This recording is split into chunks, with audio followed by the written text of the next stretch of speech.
বাড়িতে মা বোন নেই, এই প্রশ্নটা হয়তো অনেক ছেলেকেই শুনতে হয়। আছে, এই প্রশ্নটা যাদের করা হয় ওরাও কারো ঘরের ছেলে, বাবা, ভাই, দাদা, কাকা, জ্যাঠা। কিন্তু বাড়ির মা বোনদের সাথে না ওরা সাধারণত এরকম করে না।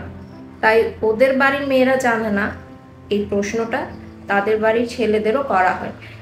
কারণ নিজের বাড়ির মেয়েদের সামনে ওই ছেলেগুলো না এসব ব্যাপারে ধিক্কার জানায়, প্রতিবাদ করে, ভালো সাজে। সে বাড়ির সবার সামনে খুবই ভালো।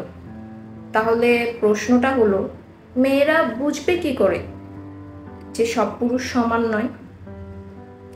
নিজের পরিচিত বর্গের পুরুষদের দেখে, নিজের ঘরে যারা আছে বাবা, ভাই, চাচা, কাকা, ওদের দেখে।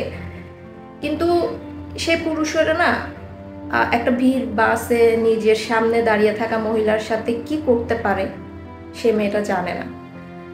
মেয়েদের মেসেজ বক্সে কেমন মেসেজ পাঠাতে পারে তাও সে জানে না। সে মেয়েরা তো মনে প্রাণে বিশ্বাস করতে চায় যে সকল পুরুষ সমান নয়, তার বাসায় যারা আছে তারা সমান নয়। তার ভাই সবার মতো না, তার বাবা সবার মতো না, তার চাচা সবার মতো না। কিন্তু সে দেখে প্রতিবারই নির্যাতনকারী একজন কিন্তু পুরুষই হয়। তবে সে বুঝবে কি করে, ভরসা করবে কি করে? আপনিই বলুন।